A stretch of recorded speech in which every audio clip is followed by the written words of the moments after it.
Hi, I'm Chase Cocking, and I'm one of the clinicians here at Heart to Heart Counseling Center. And I want to talk to you today about the power of empathy. Empathy has a lot of implications. Outside of your relationship and inside of your relationship. Outside of your relationship, there's parts of it that can lead to better health. It can lead to success. People who are more empathic are able to relate to employers better, relate to friends better, have more meaningful and successful relationships.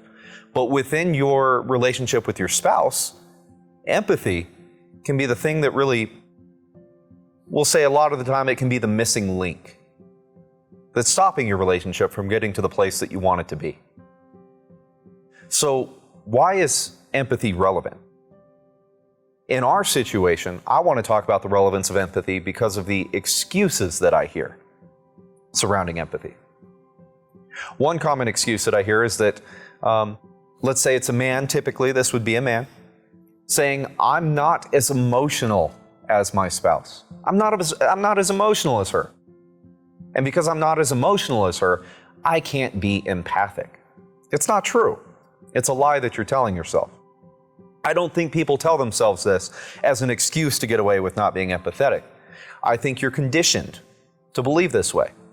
This is society's expectation on men, at least in our Western culture. The expectation that you don't express your emotions, at least with the same intensity as women. Some emotions are okay, like anger, but this is conditioned. The reality is, and research supports this, that men and women experience emotions to the same degree, to the same intensity.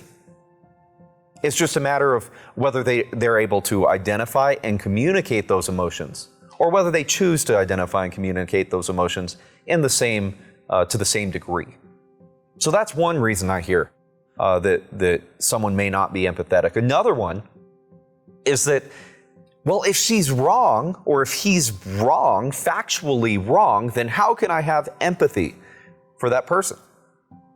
I'll set a bad expectation. I'll set a bad standard if they're wrong and I feel them and their pain.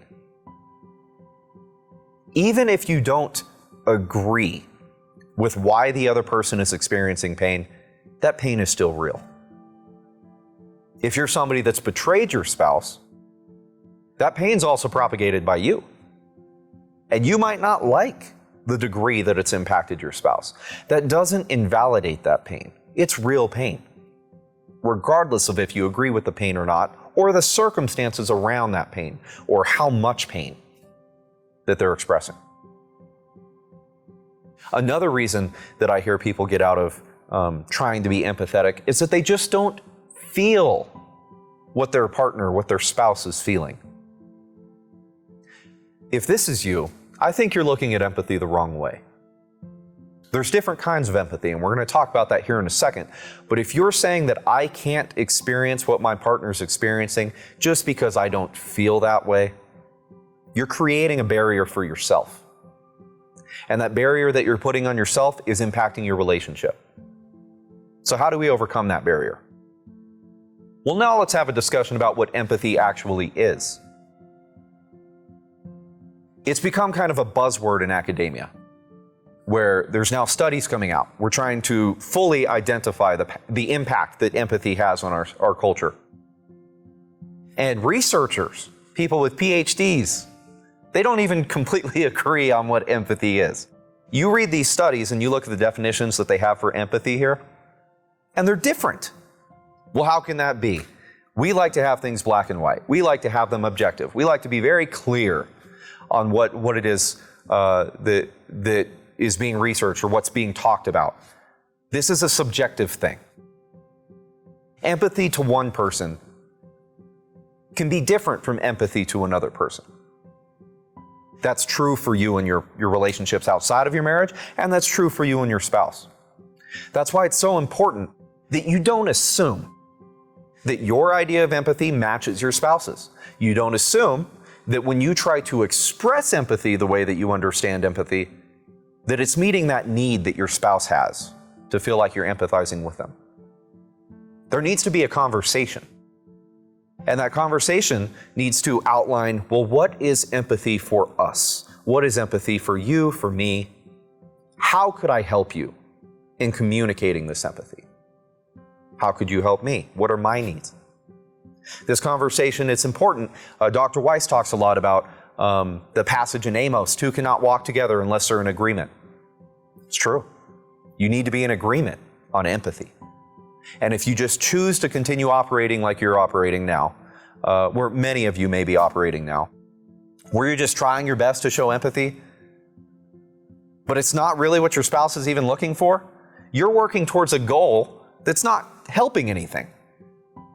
So at least come together and define what your goal is. So some different kinds of empathy. This is drawn from research, this is drawn from literature. One is cognitive empathy. This is simply knowing the other person's internal experience, right? This isn't feeling, this is simply I'm cognitively understanding that the other person is in this pain. I see the tears, I see the crying, I see the pain, so they must be hurting. That's cognitive empathy. Another branch of empathy, maybe you've heard the term mirror neurons. It's a phenomena that people have started to research in the last couple decades, where we have parts in our brain that just mimic other people naturally. This is like when a baby is with its mother, and the mother smiles at the baby, or the baby smiles at the mother, and the other one matches. That doesn't stop when you grow up. You see someone else smile, and you can feel the need to smile too. This is a part of what's called emotional contagion. Contagion, I know we're probably familiar with that word in a post-COVID world, but it's catching something. We catch the other person's emotions. This can be more of that emotional type of empathy, where we see what the other person is feeling, and so we therefore start to feel that too. Mirror neurons are a part of that conversation.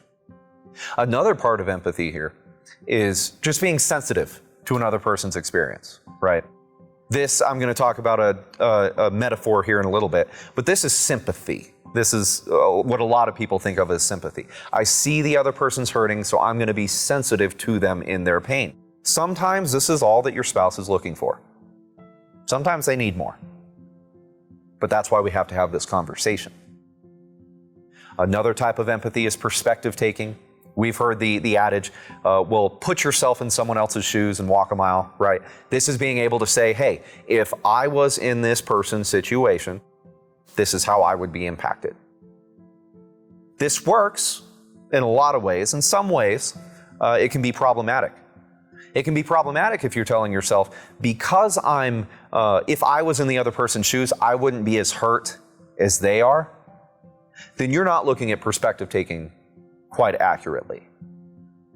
It's if you were the other person in their shoes, right? Just putting yourself in someone else's shoes and saying, well, I wouldn't be this hurt by what it is that you're struggling with here.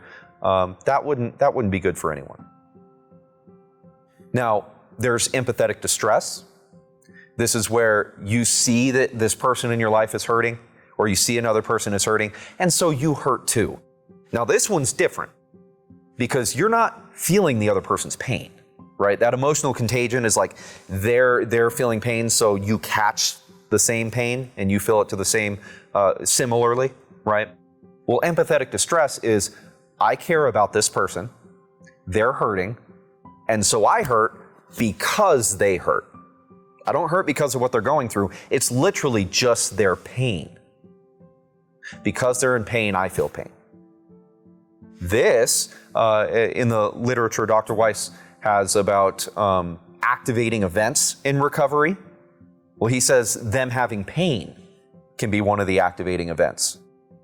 That is an example of this. You see that they're in pain, so you feel pain, and you can hurt them out of reaction to you feeling pain. Or you can just try to hurry them along because you feel this pain. It's important to recognize that you may feel pain because they're in pain, but what you do after that point is where you're going to make the difference. Another branch, and we'll say this is not really a branch of empathy, but it's important in the discussion of empathy, is compassion. Compassion is when you go past that stage of feeling what the other person's feeling and you take action. It's when you decide that them being in pain is just, it's not something you're going to sit there and just let them be, right? It's important that you evaluate your motive when you're acting out of compassion, or when you think you're acting out of compassion. Is your motive selfish? Are you just trying to move the other person forward and make their situation better so that they stop hurting, so that you don't feel pain? If that's what you're doing, it can look selfish to your partner. It can look selfish to your spouse. And that's going to be something that distances you. Even though you might help them or reveal something to them, it doesn't make the pain just nullified. So feeling the pain that they're experiencing and helping them while you're feeling that pain and empathizing with them. That's what true compassion looks like. A selfless motive, it looks like my spouse is hurting. And if you caused this, my spouse is hurting, and I might recognize that I can't take back the damage that I did. So I'm going to sit here with her in the pain. And maybe a back rub. It won't solve everything, but it will help. Maybe going to the store and getting her a favorite snack. It won't solve everything or anything, but it'll help her in this moment.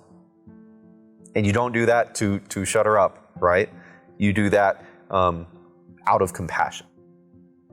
So Brené Brown, she's one of the leading experts in empathy. I think that's pretty easy to say. She has a metaphor that I like to turn to.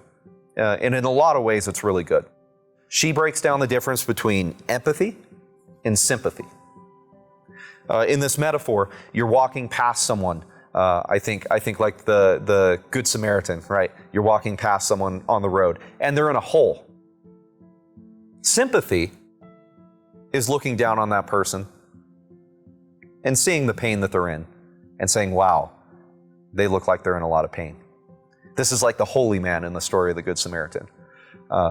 He walks by, sees it's a fellow Jew, probably hurts because it's a Jew, but doesn't do anything about it, just keeps going, goes about his day. Empathy is different. You walk by that hole, and you get down in the hole with that person.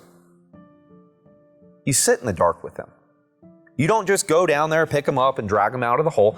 You sit with that person in the darkness. You feel what they're feeling in that hole, that pain. That's, in a lot of ways, one form of empathy. And I think that can be the type of empathy that a lot of the times your spouse is yearning for. They don't just want you to see the pain they're in. They want you to be them with you. They want you to be there with them in the pain. So I want to take a little bit of a detour from talking about different types of empathy, and I want to talk about neurologically some of the factors that affect empathy. You may have heard of this chemical in the brain, oxytocin. Well, it is known as the bonding chemical and bonding people together. So this is like the relationship chemical, okay?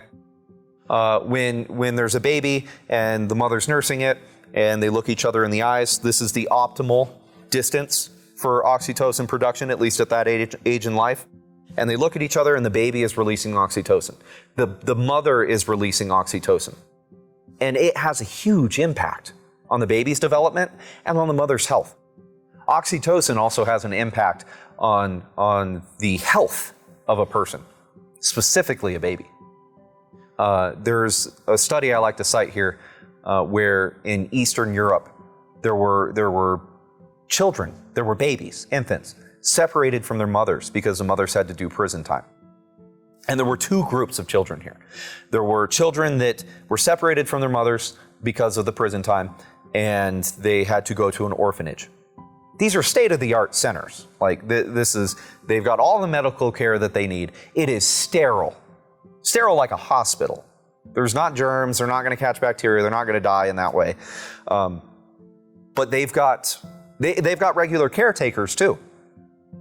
But these caretakers are not the same person. There's people who leave. There's people who get hired. There's people who alternate through their schedules. So the baby's exposed to a lot of different caretakers, but none that they're able to fully form a connection with because they don't have enough time of producing this chemical oxytocin. The other group of babies stayed with their mothers. Their mothers went to prison. They stayed with their mothers in prison. Now, I don't know what you know about the cleanliness of prison. It's not great. The MRSA, bacteria, these are things that will kill adults, healthy adults. And babies are in this environment. The findings of that study was that infant mortality was dramatically higher in the babies in the orphanages. In the clean orphanages, more babies were dying by a huge degree. That's the power of oxytocin. That's the power of bonding. That's the power of connection. That's the power of empathy.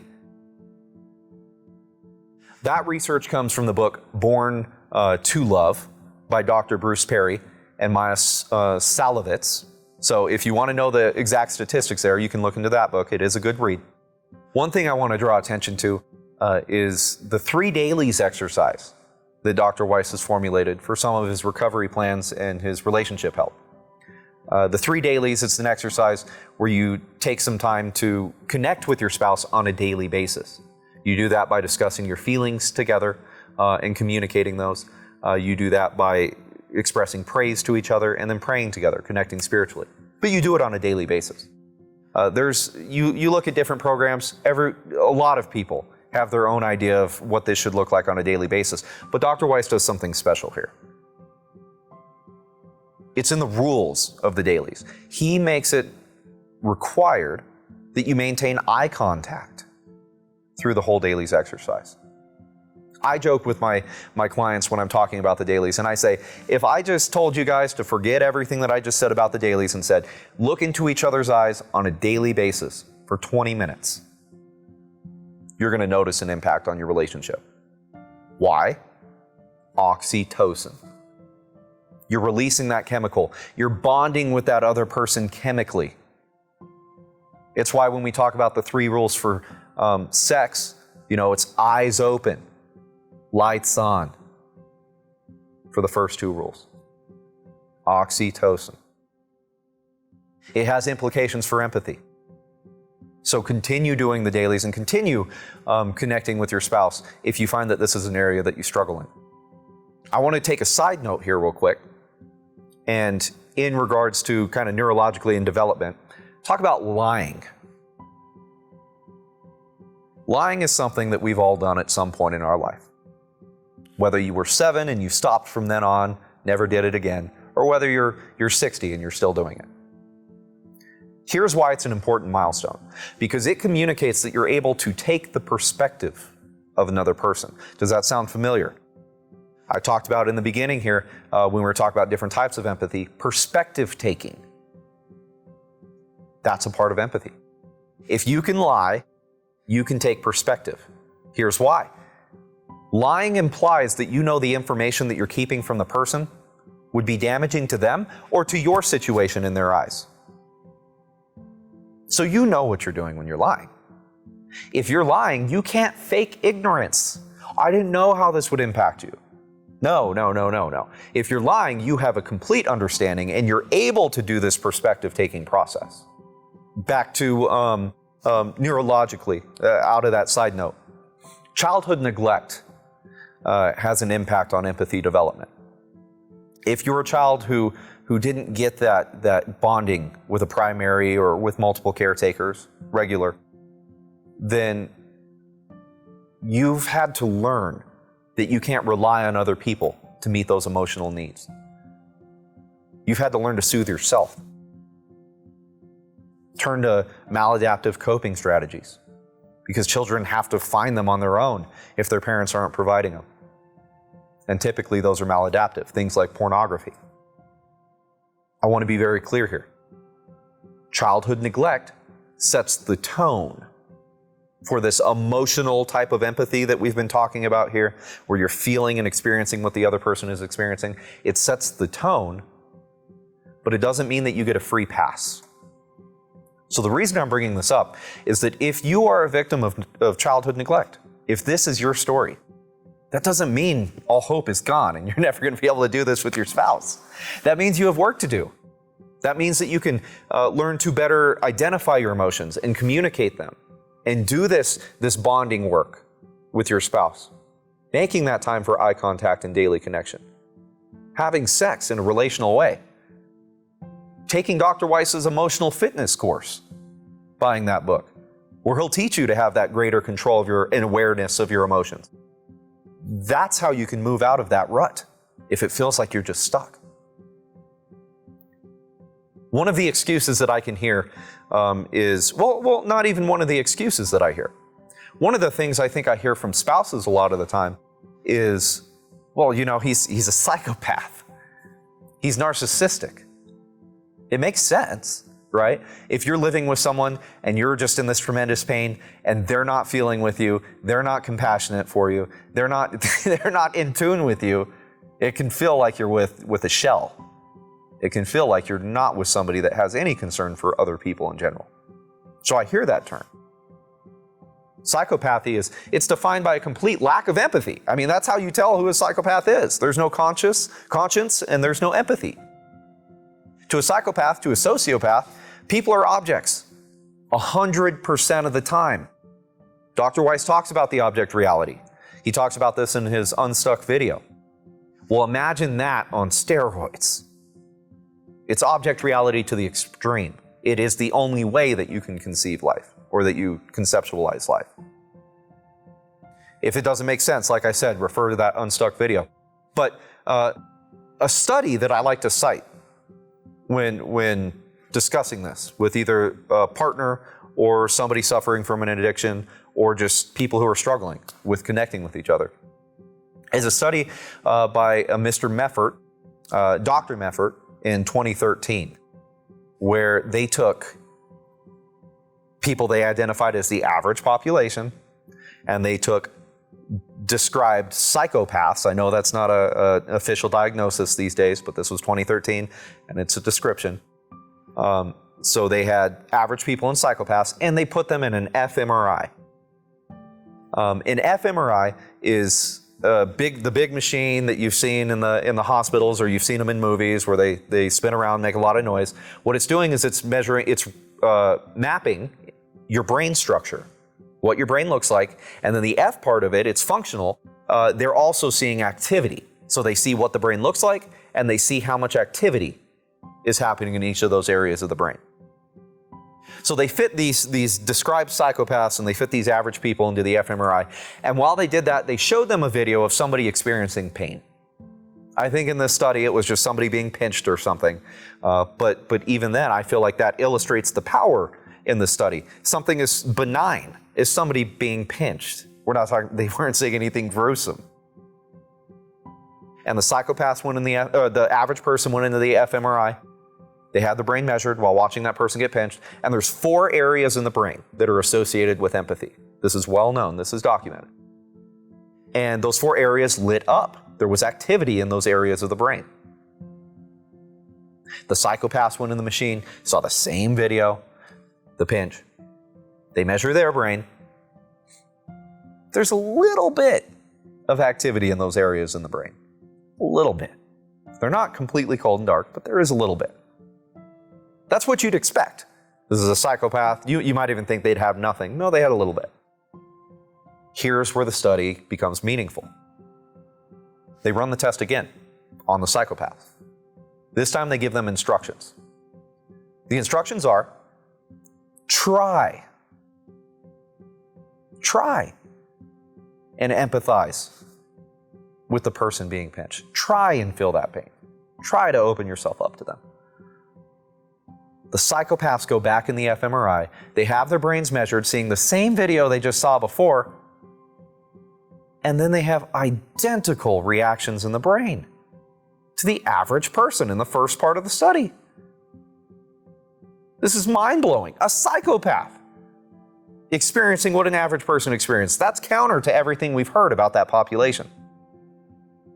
What they drew from this study is that it's not an inability to experience what other people are going through. It's not a lack of empathetic capacity. It's a switch. And it's a switch that chooses whether or not you're going to choose to open yourself up to the pain of another person. A psychopath is somebody who lives their life with that switch by default in the off position. They can turn it on. And for the vast majority of you watching this video, statistically, if a psychopath can turn this switch on, you can too. If you feel cold to your spouse's pain, if it's just been too much, if you think you're not as emotional as them, do you have the switch off? Are you choosing to be cold to them? A psychopath could switch that switch, can you?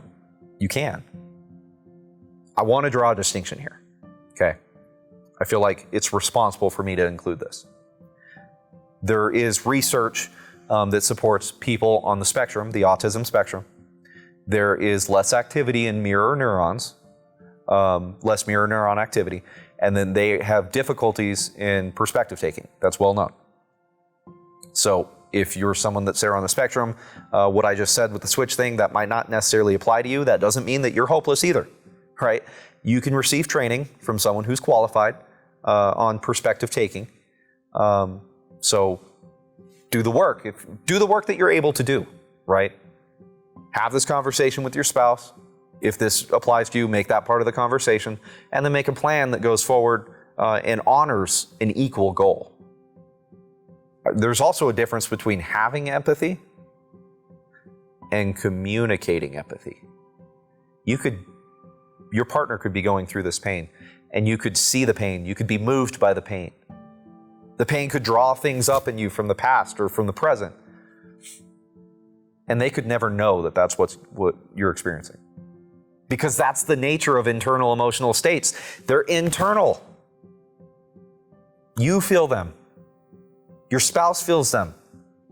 If you see that they're in pain, it's because they've communicated it in some way. They're crying. They're hurt. If you feel moved by that pain and you just sit there next to them and watch them cry, and there's no attentiveness, then it's going to look the same to them as if you're empty and cold and you don't feel any of the things that they're experiencing. There's an acronym that's been created. Fittingly, it's the acronym E.M.P.A.T.H.Y. E.M.P.A.T.H.Y. And they actually created this for doctors. Because I talked about the power of empathy at the beginning, I left this part out. There's considerable research that shows the success of like a counselor or a therapist or a doctor. A lot of the times, their clients' perceived success of the situation, it boils down to whether or not they formed a connection, whether or not they had a meaningful relationship with their doctor, with their counselor. Not actually the paradigms that they use, the work that they do, it's about the relationship. Empathy is part of that relationship. And so that's where this acronym came from, empathy. It's for doctors.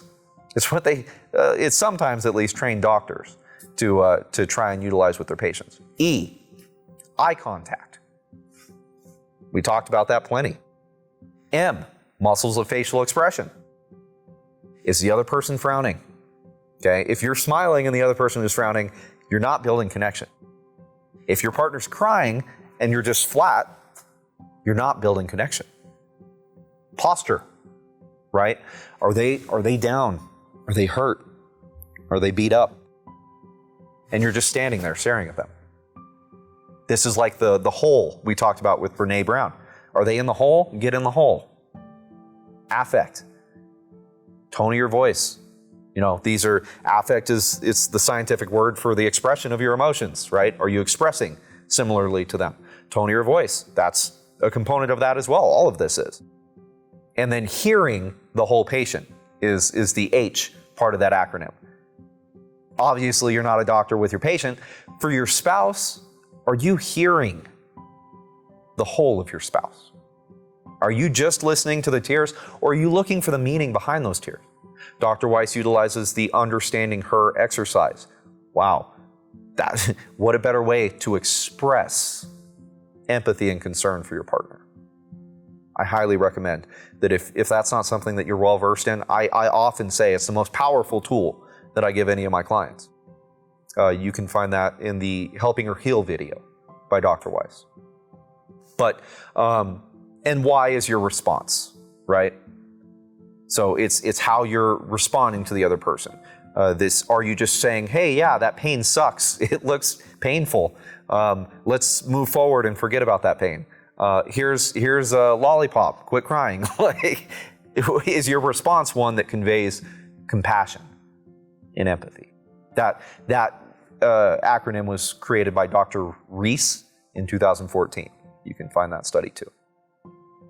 So now I want to take a little bit of a detour here before we wrap up and talk about empathy from a biblical context. Who better to look at than the example of Jesus? The Bible says to mourn with those who mourn. That's Romans 12:15. A lot of us have heard that verse. Okay, yeah, I'm supposed to feel sad with the people that feel sad, but let's look at an example. The shortest verse in the Bible, John 11:35. Jesus wept. Why did Jesus cry? His friend Lazarus had just died. He walked into the tomb or the area where Lazarus had died, and he sees his Jewish friends, Lazarus' friends, and Lazarus' sister Mary. And they're all weeping and they're all crying. Jesus walks into that room. Jesus is God. He knows what he's going to do. He knows he's about to perform a miracle. He's about to raise Lazarus from the dead. And he walks into this room with all the friends and family that are crying and weeping. And he weeps with them. The power in that. Imagine it. If you were in that situation and you had that power, I would feel the inclination to walk in there, see them crying. Fear not, I'm here to save the day. I'm God. I'm going to raise him from the dead. There's no need to cry. Even if he was dead for good, it's eternal, an eternal perspective. We're only alive for a blink of an eye, then we're going to die. We'll be in heaven. Like, you'll see him pretty soon. Don't worry about it, right? No, Jesus doesn't do that, even though he knows that's the truth. That's where I'm saying at the beginning, well, I don't agree with her, so I can't empathize with her. Jesus knew they were crying for somebody that was, A, had their soul saved, or was going to have their soul saved, and B, somebody that was going to be raised from the dead again. That's a reason to rejoice, not cry. But he sits with them. And he cries. That's empathy. You might think you have other knowledge. You might think you have the answer. You might think you know what will fix that person's pain, but you're still with them in that pain instead of just giving them the solution and trying to move forward. God's empathetic to us. When he sees you hurting, and you might be disenfranchised from that, you might not remember what pain feels like. You might be going through a lot of suffering right now. Wherever you are, God is meeting you. And he's feeling what you're feeling with you. So in summary, first of all, I want to thank you for being a part of this conversation on empathy. I think that this is a topic that's misunderstood in a lot of ways, and I hope that this message brought a little bit of clarity. There are, remember, different ways that empathy is expressed. People have different ideas of what empathy means. I want to just highlight the power and the importance of having a conversation with your spouse about what empathy means for you, what empathy means for them, what you guys can be doing better. Come to an agreement on what you're looking for. That's where you're going to start moving forward. If you have some of these barriers in your life that I talked about, childhood neglect, autism spectrum, some of the faulty beliefs like I'm not emotional, I'm a man, or some of the faulty beliefs like I can't validate her pain if she's feeling something that I wouldn't be feeling in their situation.